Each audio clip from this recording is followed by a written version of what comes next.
افبہذا الحدیث انتم مدہنون، تو لوگوں اس قرآن جیسی شے سے تم سہلنگاری برت رہے ہو، غفلت برت رہے ہو، اس کو سمجھنے کی کوئی مادہ تمہارے اندر نہیں، اس کو پڑھنے کا کوئی شوق تمہارے اندر نہیں رہا، اس کو سمجھنے کے لیے عربی زبان نہیں سیکھ سکتے، انگریزی اتنی پڑھی کہ انگریزوں کو پڑھا دیں، میڈیکل پڑھنے کے لیے 20-20 برس کی تعلیم چل رہی ہے، 32-33 برس کا آدمی ہو گیا ہے، لڑکا پڑھ رہا ہے ابھی اسپیشلائزیشن کر رہا ہے، کتنا عرصہ، کس لیے؟ کچھ دنیا کمال ہو گئے، کچھ پیسے زیادہ بن جائیں گے، ابھی آپ جو ہے MCS اور کتنی ہزار کی فیسیں جو ہے، لاکھوں تک کے اندر فیسیں دے کر لوگ جو ہے وہ پڑھ رہے ہیں، کس لیے؟ 15-20 ہزار کی ملازمت مل جائے گی۔ قرآن کو سیکھنے کے لیے عربی تم نے نہ سمجھی، عربی نہیں پڑھی، انگریزی جس کے الفابیٹس تم سے جدا، جو 7 سمندر پار کی زبان، وہ تم نے پڑھ لی، اور وہ عربی کہ جس کے حروف وہی ہیں جو تمہاری اپنی زبان کے ہیں، وہ سندھی ہو یا اردو ہو یا فارسی ہو، سب کے حروف تو وہی ہیں، وہی الف با تا ہے، وہ حروف وہی ہیں، وہی داہنے ہاتھ سے لکھے جانے والی بجائے بائیں کے، وہ زبان کے جس کا تمہارا اپنی زبان کا ایک جملہ تم نہیں بول سکتے جس میں لفظ عربی کا نہ ہے، جملہ خود عربی کا لفظ ہے، تمہارا کہاں سے آ گیا لفظ یہ؟ لیکن وہ عربی زبان نہیں سیکھی کہ قرآن اپنی آنکھوں سے پڑھ سکے، اتنی عربی نہیں سیکھی کہ قرآن مجید جو ہے وہ سیدھا آپ کے ذہن اور دل میں اتر جائے۔ اس لیے کہ جب آپ قرآن پڑھیں اور ترجمہ دیکھیں تو ترجمہ جب آپ پڑھ رہے ہیں، قرآن نہیں پڑھ رہے، آپ تو مترجم کو پڑھ رہے ہیں، اپنی آنکھ سے قرآن نہیں پڑھ رہے، آپ مترجم کی آنکھ سے قرآن پڑھ رہے ہیں۔ اور دوسری بات یہ نوٹ کر لیجئے کہ جب ایک دفعہ آپ نے آیت پڑھی، اب ترجمہ دیکھا، پھر وہاں لگا ہوا نمبر 30، اب دیکھا آپ نے حاشیے میں نمبر 30 کہاں، پھر اس کی کوئی وضاحت پڑھی، قرآن کا تسلسل ٹوٹ گیا، قرآن کی تاثیر اب نہیں آئے گی۔ قرآن کی تاثیر جب آتی ہے جب براہ راست آپ کے اوپر، آپ کے ذہن اور قلب پر قرآن نازل ہو رہا ہو، ترجمے کا بیریئر درمیان میں نہ ہو، یہ پردہ آپ کے اور قرآن کے درمیان حائل نہ ہوئی تو پردہ ہے، اور کوئی ترجمہ جو ہے قرآن کا قائم مقام نہیں بن سکتا۔ یہی وجہ ہے کہ ہمارے علماء کا فیصلہ رہا ہے، آج تک اس پر قائم ہے، کہ مجرد ترجمہ کبھی شائع نہیں کیا جانا چاہیے، متن کے ساتھ ترجمہ ہو، اس لیے کہ قرآن عربی زبان میں ہے، قرآن تو متن ہے، اس کا ترجمہ قرآن نہیں ہے۔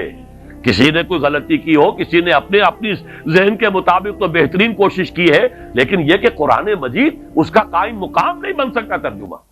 تو بِهَذَا الْحَدِيثِ أَنْتُمْ مُدْهِنُونَ، یہ مداہنت تم کر رہے ہو، یہ سستی، یہ سہل انگاری، یہ بے اعتنائی، یہ لاپرواہی اس کتاب سے جس کی شان کیا ہے؟ فلا اقسم بمواقع النجوم وانه لقسم لو تعلمون عظیم انه لقرآن کریم فی کتاب مکنون لا یمسه الا المطہرون تنزیل من رب العالمین افبهذا الحدیث انتم مدہنون وتجعلون رزقکم انکم تکذبون۔ سخت ترین آیت اب آ گئی، تم نے اپنا نصیب یہ ٹھہرایا ہے کہ قرآن کو جھٹلا رہے ہو۔ آپ کہیں گے یہ تو ہماری بات نہیں ہے، ہم نے تو جھٹلایا نہیں، قرآن کو تو ہم مانتے ہیں، اللہ کا کلام ہے، چومتے بھی ہیں اسے، اس کو بڑے اچھے جزدان میں رکھتے ہیں، اوپر رکھتے ہیں، گر جائے تو پھر یہ کہ اس کا صدقہ دیتے ہیں وغیرہ وغیرہ، ہم نے جھٹلایا تو نہیں۔ لیکن اصل میں ایک جھٹلانا ہے زبان سے، تکذیب قولی، ایک جھٹلانا ہے تکذیب فعلی یا تکذیب حالی۔ اگر آپ اسے پڑھتے نہیں، سمجھتے نہیں، اس پر عمل نہیں کرتے، اسے اپنا امام نہیں بنایا تو جھٹلا رہے ہیں آپ اس کو۔ اور یہ بھی کہیں آپ یہ کہہ دیں یہ اپنی طرف سے اتنی سخت بات کہہ رہا ہے، قرآن مجید سے دلیل دیتا ہوں، سورہ جمعہ کی آیت تو یاد ہوگی، مثل الذین حملوا التوراۃ ثم لم يحملوها کمثل الحمار يحمل اسفارا۔ میں تم سے پہلے ایک امت تھی، وہ امت مسلمہ، میں وہ آیت آپ کو سنا چکا ہوں، 2 دفعہ آئی ہے، سورہ بقرہ کے 6 رکوع کی پہلی آیت بھی وہی ہے اور 15ویں رکوع کی پہلی آیت بھی وہی ہے، ایگزیکٹلی وہی۔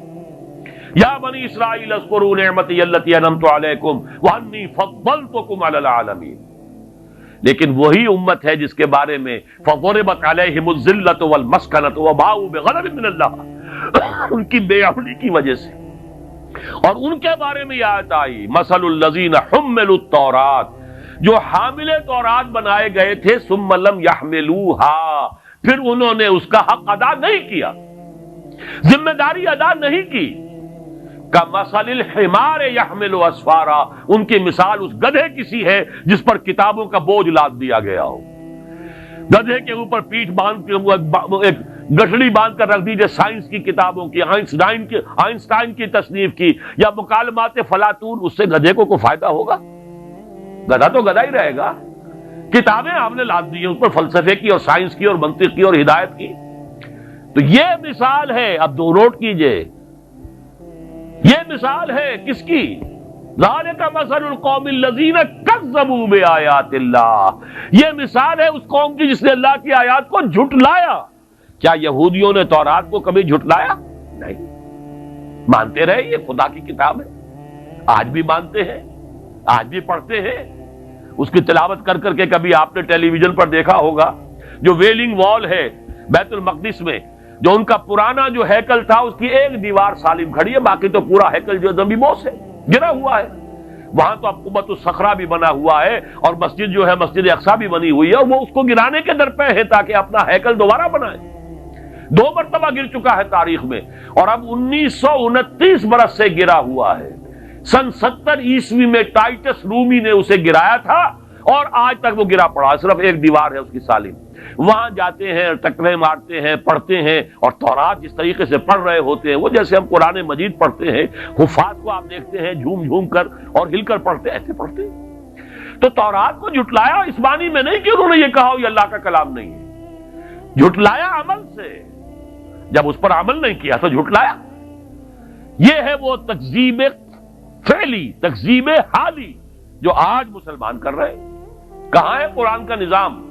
کہاں ہے قرآن کا قانون؟ کہاں ہے وہ غیر سودی معیشت؟ کہاں ہے وہ پردہ، وہ حجاب، وہ حیا، وہ ستر؟ کہاں ہے؟ وہاں تو مسلمان ملک ہے، بڑا چوٹی کا ملک ہے، اور ہمارے مشرف صاحب نے بھی کہا کہ اتا ترک جو ہے میرے آئیڈیل ہیں۔ وہاں تو برقع تو خیر دور کی بات نہیں، وہ تو زبردستی اتا ترک نے اتروایا تھا، ترک قوم کا، ترک خواتین کا۔ آج تو سر کے اوپر سکارف نہیں رکھ سکتی وہ۔ ایک خاتون آ گئی تھی پارلیمنٹ کی ممبر بن کر جس نے سر پہ رومال باندھا ہوا، بس اتنا، اس کے بنا پر اس کی پارلیمنٹ کی ممبرشپ بھی ختم، اس کی نیشنلٹی بھی ختم۔ یہ حال تو کہاں ہے وہ نظام؟ قرآن تو کہیں نہیں۔ یہ تکذیب ہے قرآن کی جو ہم کر رہے ہیں۔